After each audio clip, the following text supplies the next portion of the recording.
ఉండెను. ఆ వెలుగు చీకటిలో ప్రకాశించుచున్నది గాని చీకటి దాన్ని గ్రహింపకుండెను. మనలో ఏముందంట? చీకటి ఉంది. ఆ చీకటి ఉంది గనుక ఆయన జీవం ఇచ్చువాడు అని మనం గ్రహించలేకపోతున్నాము. ఆయన వెలుగు ఇచ్చువాడని మనం గ్రహించలేకపోతున్నాము అనేది మనం గ్రహించాలి. పౌలు భక్తుడు దావీదు మహారాజు చెప్తాడు, ఒకసారి మనల్ని మనము పరీక్షించుకోవాలంట. మనల్ని మనం పరీక్షించుకున్నప్పుడు మనలో ఏదైనా తప్పులు ఉన్నప్పుడు, ఆయనకు ఆయాసకరమైనది ఏదైనా మనలో ఉన్నప్పుడు అది తీసివేసినట్టయితే మనలో ఉన్న చీకటి దాన్ని గ్రహింపకుందంట. దేన్ని గ్రహింపకుంది? ఆ యొక్క వెలుగును, ఆ జీవమును గ్రహింపకుంది. ఆ వెలుగు చీకటిలో ప్రకాశించుచున్నది కానీ మనకున్న చీకటిని బట్టి దాన్ని మనము గ్రహించలేకపోతున్నాము.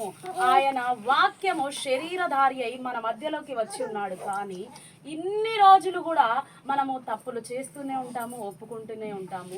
అపరాధంలో క్షమించు శక్తి ఒక దేవాతి దేవుడికి మాత్రమే ఉంది.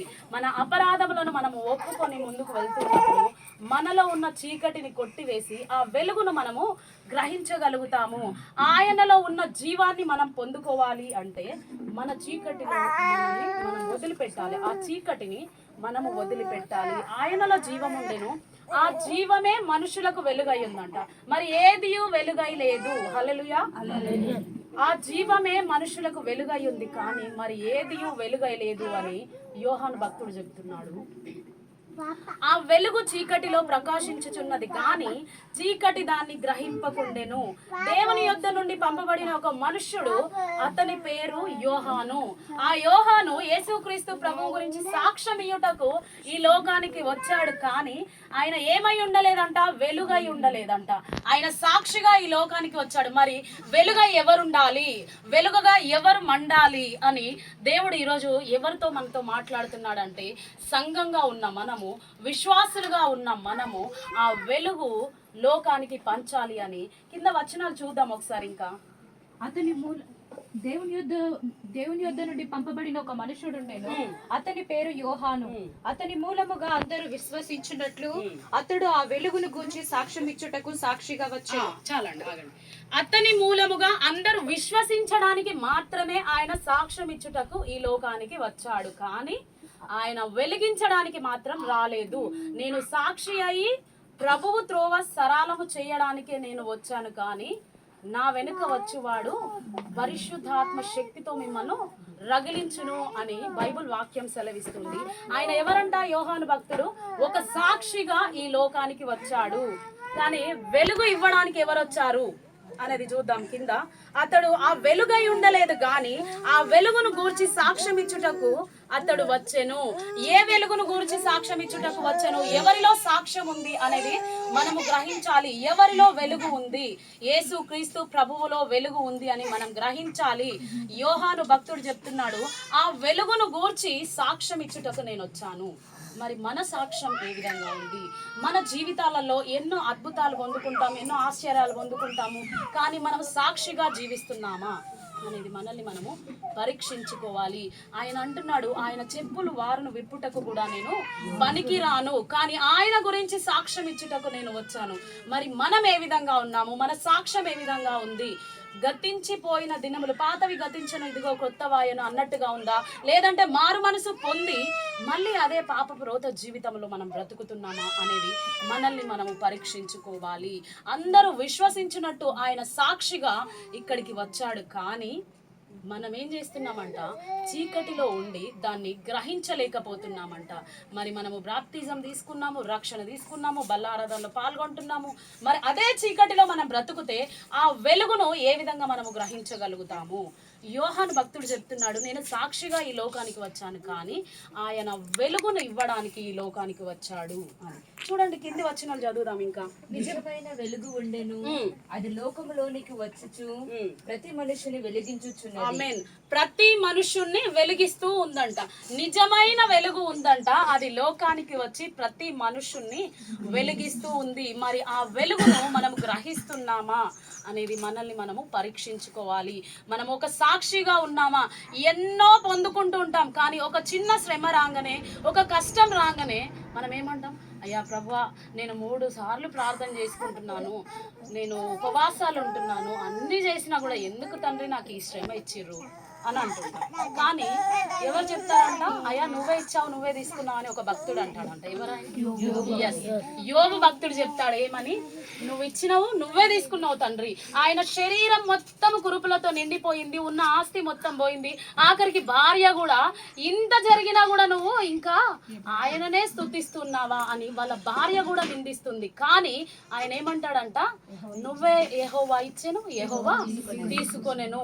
ఎందుకంటే నాలో ఏదైనా అపరాధం ఉందేమో అని ఆయన అనుకుంటున్నాడు. కానీ ఆయనలో ఏ అపరాధము లేకపోయినా ఆదామును పరిశోధించిన దేవుడు, అబ్రహామును పరిశోధించిన దేవుడు యోబును కూడా పరిశోధిస్తున్నాడు. అందుకే సైతాన్ గాడికి ఏం చెప్తాడు, నువ్వు ఏదైనా తీసుకో నేను అధికారం ఇస్తున్నా నీకు, కానీ ఆయన ప్రాణమును ముట్టుటకు నీకు అధికారం లేదు అని దేవాతి దేవుడు చెప్తున్నాడు.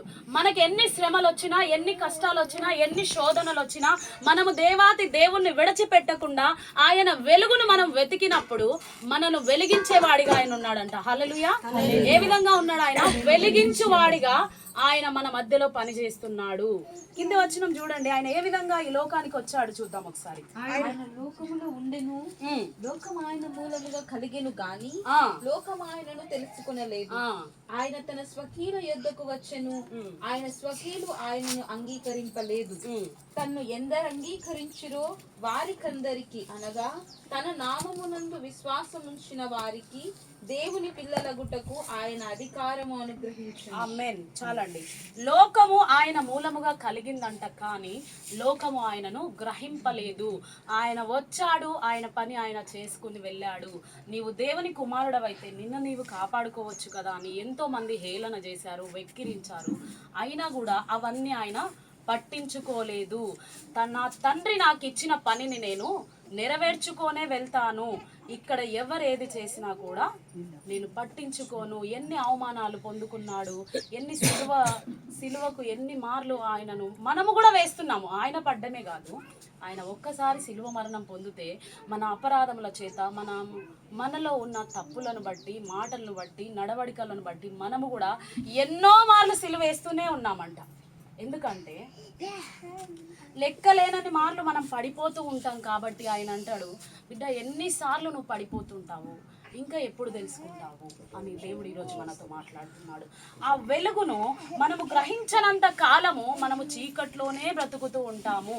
అందుకే దేవుడు అంటున్నాడు, ఈ లోకానికి నేను వస్తున్నాను, ఎందుకంటే ప్రతి మనుషులను వెలిగించడానికి నేను ఈ లోకానికి వస్తున్నాను. మరి మనం వెలుగుగా ఉన్నామా? ఎవరికి వెలుగుగా ఉన్నాం? మన కుటుంబానికి మనం వెలుగుగా ఉన్నామా? ఈ రోజుల్లో చూసుకున్నట్టయితే ఒక కుటుంబంలో ఒకరు క్రైస్తవులుగా ఉంటున్నారు, ఇంకొకరు హిందువులుగా ఉంటున్నారు, ఇంకొకరు తనకిష్టం వచ్చినట్టుగా జీవిస్తున్నారు.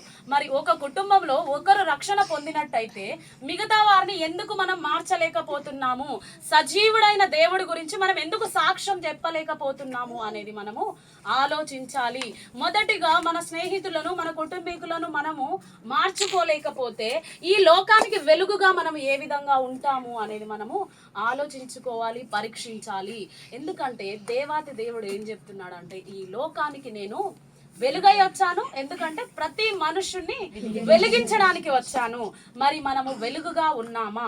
వెలిగిస్తున్నామా అవతలి వాళ్ళని? ఓన్లీ నేను మాత్రమే రక్షణ తీసుకున్నాను, నేను నరకానికి వెళ్ళను, నేను పరలోకానికి వెళ్తా, మిగతా వాళ్ళు ఎట్లనైనా పోనీయండి అని అనుకుంటున్నామా? ఆలోచించాలి మనం ఒకసారి. దేవుడు మనకిచ్చిన పనిని, యోహాను భక్తుడు ఆయన పని ఆయన చేశాడు. పౌలు భక్తుడు హతసాక్షిగా మారి, అయ్యా నా పరుగుని నేను కడముట్టించాను అంటున్నాడు. మరి మనం ఏం చేస్తున్నాము? మనం ఆయనకు సాక్షులుగా జీవిస్తున్నామా? కొంతమంది సాక్ష్యం చెప్పుకోవడానికే సిగ్గుపడుతూ ఉంటారు. మరి మేలులైతే పొందుకుంటుంటాము, అనారోగ్యంలో ఉన్నా మనం స్వస్థత పరుచుతాము, ఇంకా ఏ కష్టమైన స్థితిలో ఉన్నా మనము దాన్ని ఆదరించబడతాం. కానీ సాక్ష్యం కూడా మనము చెప్పుకోలేకపోతున్నాము. మరి ఎప్పుడు వెలుగై ఉంటాం మనము? వెలుగుగా ప్రతి మనుషుణ్ణి మనం ఎప్పుడు వెలిగిస్తాము? ఆయన ఏమై వచ్చాడంట ఈ లోకానికి? ఆ వాక్యము శరీరధారి అయి కృపా సత్య సంపూర్ణుడుగా మన మధ్య నివసించెను. ఏమై నివసించిండంట ఆయన? ఈ రోజు ఈ వాక్యం మనం మాట్లాడుతున్నామంటే ఈ ఆయన వాక్యమై 2000 సంవత్సరముల క్రితమే ఆయన జీవించి ఉన్నాడంట. తండ్రి కుడి పార్శ్వమున ఆయన కూర్చున్నాడంట. ఈ లోకమంతయు ఎవరి మూలముగా కలిగిందంట? దేవుడి మూలముగా కలిగింది. ఆయన ఏ విధంగా ఉన్నాడంట? వాక్కుగా ఉన్నాడంట. ఆదికాండము 1వ అధ్యాయం చూడండి ఒకసారి. ఆదికాండం 1వ అధ్యాయం 1వ వచనం. ఆదియందు దేవుడు భూమి ఆకాశములను సృజించెను. భూమి నిరాకారముగాను శూన్యముగాను ఉండెను. చీకటి అగాధ జలము పైన కమ్మియుండెను. దేవుని ఆత్మ జలముల పైన అల్లాడుచుండెను. దేవుడు వెలుగు కమ్మని పలుకగా వెలుగు కలిగెను. ఆమేన్. వెలుగు కమ్మని పలుకగా వెలుగు కలిగెను. వెలుగు కమ్మని ఎవరితో పలుకుతున్నాడు? యెహోవా దేవుడు వెలుగు కమ్మని పలికిండు. ఎవరి మూలముగా పలుకుతున్నాడు? పలుకు అనగా వాక్కు. అంటే 7000 సంవత్సరముల క్రితమే యేసుక్రీస్తు ప్రభువు ఈ భూమిని సృష్టించాడు. జగత్ పునాది వెయ్యబడక మునుపే కుమారుడైన దేవుడు ఉన్నాడు.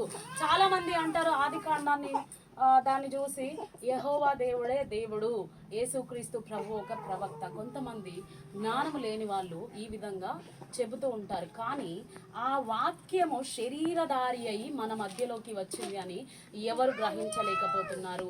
ఆ వాక్కు భూమి కలుగు అని పలకగానే భూమి కలిగింది, వెలుగు కలుగు అని ఒక పలకగానే వెలుగు కలిగింది. కానీ ఇప్పుడు పలికిన 2-3 రోజులకు అది కలగలేదు. హల్లెలూయా. పలికిన వెంటనే కలిగిందా లేదంటే తర్వాత కలిగిందా? మీరందరూ డల్లుగా ఉంటే నాకేమనిపిస్తుంది అంటే నా వాక్యం మీకు అర్థం కావడం లేదేమో అనిపిస్తుంది. హల్లెలూయా. నా వాక్యం మీకు అర్థమవుతుందా? మనం ఏ విధంగా ఉండాలంట? వెలుగుగా ఉండాలి, వెలిగించు వారిగా మనం ఉండాలి. ఆ వాక్యము శరీరధారి అయి మన మధ్యలోకి వచ్చింది. ఆ వాక్కును మనము ధ్యానించాలి. ఎప్పుడైతే ఆ వాక్యమును మనం ధ్యానిస్తామో మనలో ఉన్న చీకటిని మనము తరిమేయగలుగుతాము. నీకు అధికారం ఇస్తున్నాను అని దేవుడు అన్నాడు, కానీ మనం ఆ ఇచ్చిన అధికారమును మనము వాడుకోలేకపోతున్నాము. ఫర్ సపోజ్ మనకు ఒక డూప్లెక్స్ హౌస్ ఉందనుకోండి. ఆ డూప్లెక్స్ హౌస్ ఇచ్చి మీరు దీన్ని వాడుకోండి అంటే మనం చూస్తూ ఉంటామా, వాడుకుంటామా? మంచిగా వాడుకుంటాం కదా. హైఫై లైఫ్ అంటే ఎవరికైనా ఇష్టమే ఉంటుంది. అందరం ఏం చేస్తాం? డూప్లెక్స్ హౌస్లోకి వెళ్ళి మంచిగా ఉంటాం అనమాట. కానీ దేవుడు ఏమంటున్నాడంటే ఈ భూమి మీద ఉన్న సమస్తము మీద మీకు అధికారం ఇస్తున్నాను అని అంటున్నాడు. కానీ సమస్తము మీద మనము ఆ యొక్క అధికారాన్ని వాడుకోలేకపోతున్నాము. ఎందుకంటే మనము సోమరి వలె ఉన్నామేమో. దావీదు మహారాజు అంటాడు కదా, కాదు సొలొమోన్ రాజు అంటాడు, సోమరి చీమల యుద్ధకు వెళ్ళండి అని. ఎందుకంటే అవేం చేస్తాయంట? 6 monthsకి ఒకటేసారి ఫుడ్ను సమకూర్చుకుంటాయంట. అందుకే దానిలోకి అధికారులు లేరు, యాజకుడు లేడు, నాయకుడు లేరు, ఎవ్వరు కూడా లేరు. కానీ అది కోతకాలం వరకు దాని ఆహారము సిద్ధపరచుకుంటుంది అని చెప్తున్నాడు. మరి మనం ఏ విధంగా ఉన్నాము? మనం పరీక్షించుకోవాలి. సంఘమునకు మనం వెలుగై ఉన్నామా? కుటుంబమునకు మనం సాక్షి అయి ఉన్నామా? మనం ఏ విధంగా ఉన్నాము? మన కుటుంబంలో రక్షణ లేని వాళ్ళకి మనం ఇచ్చే సాక్ష్యము వాళ్ళకి ఏ విధంగా ఉండాలంటే రక్షణ పొందుకుండేలాగా ఉండాలి. హల్లెలూయా. ఆ రక్షణ ఇస్తేనే దేవుడు అంటున్నాడు నీ ఎంబడి ఇంకో ఆత్మనైనా నువ్వు తీసుకొచ్చినవా అంటే మనం ఏం సమాధానం చెప్తాం? ఆ రోజు చెప్పగలుగుతామా? చెప్పలేము. కాబట్టి మనం ఏం చేయాలంటే బుద్ధిగల కన్యకల వలె సిద్ధపడి ఉండాలి. హల్లెలూయా. ఏ విధంగా సిద్ధపడి ఉండాలంటే బుద్ధిగల కన్యకల వలె సిద్ధపడి ఉండాలి. ఒక చిన్న ఎగ్జాంపుల్ చెప్పి నేను నా మాటలు నేను ముగిస్తాను. అన్న నాకు 40 minutes టైం ఇచ్చిండు. ఎగ్జాక్ట్ టైం నేను కంప్లీట్ చేసేస్తాను. ఒక చిన్న తండ్రి కొడుకు ఉన్నారంట. తండ్రి కొడుకు దారిలో వెళ్తున్నప్పుడు ఒక పెద్ద బండరాయి అడ్డం వచ్చింది. కుమారుడు అంటాడంట, నాన్న మీరు సైడ్కి ఉండండి, ఈ యొక్క బండరాయిని నేను తొలగిస్తాను అంటాడంట.